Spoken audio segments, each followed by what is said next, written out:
છેલ્લા 30 વર્ષથી ભારતીય જનતા પાર્ટીનો ત્રાસ આપે જે સહન કર્યો છે એના ફળ સ્વરૂપે અત્યારે આપે આટલી જનમેદની જે ઉપસ્થિત રહી છે આપનો દિલથી ખૂબ ખૂબ આભાર માનું છું।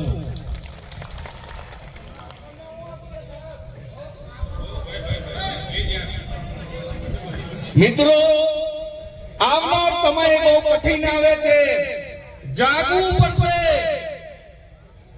આપણે જો જાગે નહીં તો આ ભારતીય જનતા પાર્ટી વાળા જે એમનું સૂત્ર હતું કે ભય ભૂખ ને ભ્રષ્ટાચાર દૂર કરીને પારદર્શક વહીવટ આપીશું, શું પારદર્શક વહીવટ છે? કોઈ બી પકડાય તો કે કોણ ભાજપ વાળો? આ ભાજપના જુઠ્ઠાઓ ચોરો તેની સામે જો આપણે જોશે તો આપણે કટિબદ્ધ બનવું પડશે અને એમના લોભ અને લાલચથી આપણે દૂર રહેવું પડશે। અત્યારે જે આપણી ભૂમિ ઉપર જે જેતરભાઈ આવી ગયા છે તો ઘણાને દારૂ પીને ઘેનમાં પડી રહેવું પડશે। આ ચોરોએ એમને પૂછે છે કે ઓલો પેલો બહારનો આવેલો આપનો આજે આપનો જે આ ગુલામ થઈ ગયેલો ધારાસભ્ય, ગીરવે મુકાઈ ગયેલો જે ધારાસભ્ય, એ એવું કે છે કે ડેડિયા પારાથી અહીંયા આવે છે। અરે ડફોરો, આ લોકશાહી છે। કોઈ બી વ્યક્તિ ગમે ત્યાં નોકરી ધંધો કરવા માટે જાય, સ્વતંત્ર છે, વાણી સ્વતંત્રનો બંધારણમાં એનો ઉપયોગ થયેલો છે। કોઈ બી વ્યક્તિ ગમે ત્યાં જાય, તમે એમને બાંધી ના શકો, પણ તમારું દિમાગ પટ્ટાવાળા, ઓ પટ્ટાવાળા, તમારું દિમાગ હેંગ મારી ગયેલું છે।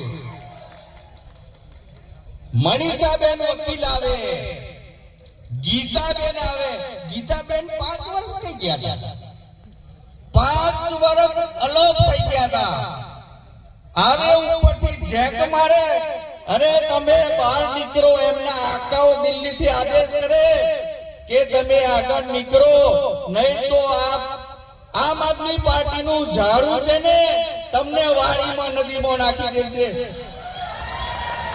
શું આપણે આ ભાજપના જે કમરની એક પાંદરી વારીને આપણે ફેંકી દેવાની છે, તૈયાર છો ને? જ્યારે અહીંયા ખેડૂતોનો જ્યારે પ્રશ્ન આવ્યો આ હાંડોદ ગામમાં, જ્યારે ખેડૂતને મિલ માલિકોના મજૂરો અને એમના દ્વારા જ્યારે માર મારવામાં આવ્યો ત્યારે કઈ ગયા હતા? અહીંના ભાજપના નેતાઓ તમે કઈ ગુફામાં સંતાઈ ગયા હતા? બધાના મોબાઈલ સ્વિચ ઓફ હતા, પણ એક ભયાનક ક્રાંતિકારી યોદ્ધા ડેડિયા પારાના જેમને મને એમ કીધું કે રંજનભાઈ તમારા વિસ્તારમાં ઘટના બનેલી છે, મને હકીકત કહો। જ્યારે મેં અહીંની હકીકત જાણી, ચૈતરભાઈને કીધું તો 1 મિનિટનો વિચાર કર્યા વગર કે રંજનભાઈ તમે ડભોઈ આવો, જ્યાં એમને જે હોસ્પિટલમાં એડમિટ કરેલા હતા ત્યાં આપણે જવાનું છે। એમનો એક સવાલ મને હૈયામાં વસી ગયો કે પહેલો હું ખેડૂત છું, પછી હું ધારાસભ્ય। એટલે આપણા આવા થનગનતા યુવાન ક્રાંતિકારી યોદ્ધા માટે આ ભાજપના જુઠ્ઠાઓ પટાવાળાઓ તમે જે વાણી વિલાસ કરતા હોય તો તમે ભૂલી જજો, આવનાર સમય હવે ક્રાંતિનો આવી ગયો છે। જૂઠાનું બહુ નહીં ચાલે।